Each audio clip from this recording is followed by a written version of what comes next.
Les habits neufs de l'empereur, un conte d'Andersen. Il était une fois un roi qui aimait les glaces. Il faisait même parfois du lèche-vitrine. Mais ce qu'il préférait, ce roi, c'était surtout s'arrêter, se regarder, s'admirer devant un miroir. C'était le roi le plus gracieux, le plus élégant, le plus coquet que l'on ait jamais vu. Il changeait de costume 40 fois par jour. Et dans les armoires de son palais, disait la rumeur, il y avait au moins 200 paires de chaussettes, Et 400 cravates, 3000 liquettes, 5000 savates 100 000 pantalons. et des caleçons, peut-être bien 1 million. Dans ce pays, il y avait aussi 2 filous, 2 brigands qui avaient envie de gagner beaucoup d'argent.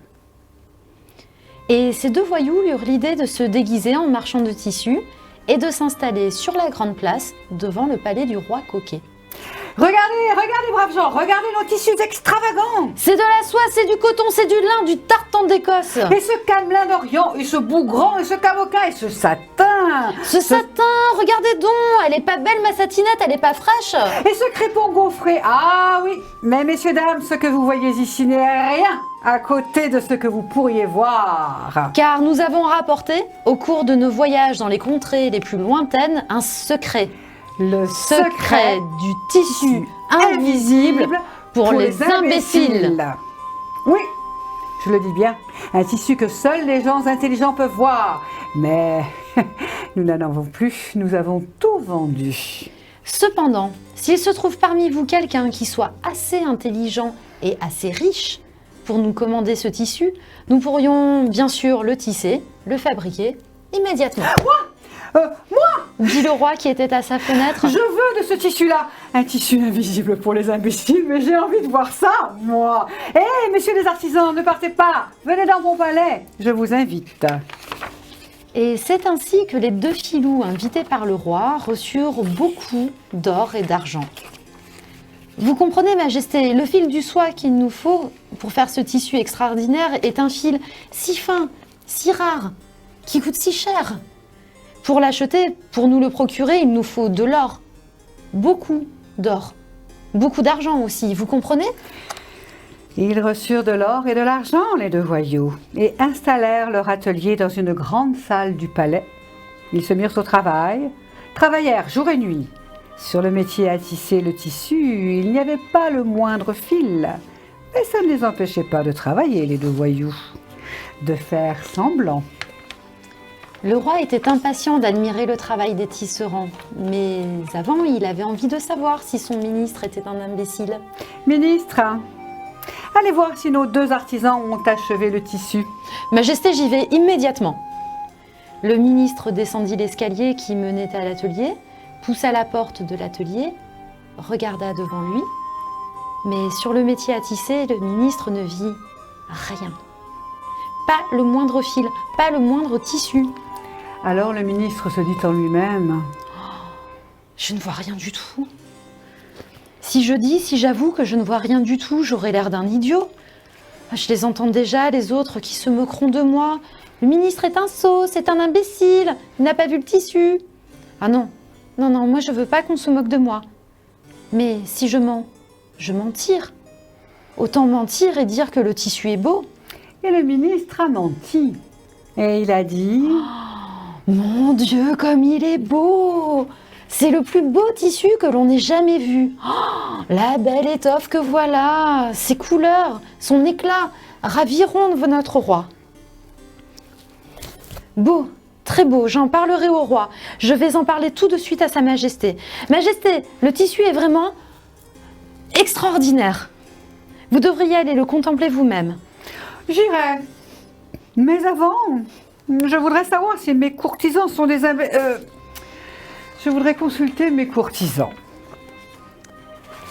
Les courtisans du roi descendirent le grand escalier qui menait à l'atelier, poussèrent la porte, regardèrent devant eux, mais sur le métier à tisser, ils ne virent rien. Pas le moindre fil, pas le moindre tissu. Alors chacun se dit en lui-même: Je vois rien du tout. Mais si j'avoue, j'aurai l'air d'un idiot. Oh, je les entends déjà qui se moqueront de moi. Mais si je mens, je m'en tire. Autant mentir et dire que le tissu est beau. Et les courtisans ont menti. Et ils ont dit... Oh, mon Dieu, comme il est beau! C'est le plus beau tissu que l'on ait jamais vu. La belle étoffe que voilà, ses couleurs, son éclat, raviront notre roi. Majesté, le tissu est terminé, les tisserands vous attendent. Vous allez voir ce que vous allez voir. Bien. Faites savoir aux tisserands que le roi, Sa Majesté, moi, viens leur rendre visite. Le roi, c'est moi. Le roi descend les marches qui mènent à l'atelier. Il pousse la porte, regarde devant lui, mais sur le métier à tisser, il ne voit rien. Alors je ne vois rien. C'est que je suis un imbécile. On croit que ça n'arrive qu'aux autres, et puis un jour on se rend compte qu'on est un idiot. Oh, c'est triste quand même. Mais si mon peuple apprend que je suis un imbécile, il ne voudra plus de moi comme roi. Et roi, moi, je fais ça depuis tout petit, je ne sais rien faire d'autre. Ah ben non, hein. Moi je veux pas être détrôné, hein. Je veux pas être envoyé. Je veux rester roi. Mais si je mens, je mentir. Eh bien, autant mentir et dire que le tissu est beau. Et le roi a menti. Mais que le tissu est beau, mais je suis fière de vous les artisans, hein. Vraiment c'est réussi. Et vous aurez de l'or encore. Oh, il est magnifique. Les reflets sont extraordinaires. Pardon? Ce que je pense des couleurs? Eh bien, les couleurs... comment dirais-je les couleurs? Les couleurs sont multicolores. Oh, écoutez, ce tissu est tellement beau que vous allez me tailler un costume dedans pour mon défilé de samedi. Pardon? Il faut prendre les mesures. Un roi doit toujours prendre des mesures. Comment? Vous voulez vous mesurer à moi? Ah! Vous voulez me mesurer? Mais bien sûr, cher tailleur. Servez-vous. Prenez. Je compte sur vous que ce costume soit prêt pour samedi. Alors, à samedi. Et les deux filous ont saisi leurs ciseaux, ont coupé, ont taillé. Ils ont pris leurs aiguilles et ils ont cousu. Mais au bout des aiguilles, il n'y avait pas le moindre fil.